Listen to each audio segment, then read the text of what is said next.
এবার জিজ্ঞেস করো এই যে কি বলছে। আসামি হাজির। হাজির মা, আসামি হাজির। তুমি বাড়ি যাবে? বাড়ি যাবে? চলো বাড়ি চলো।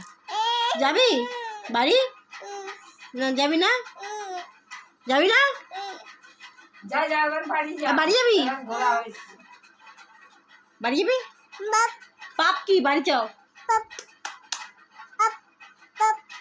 বাড়ি চলো মা।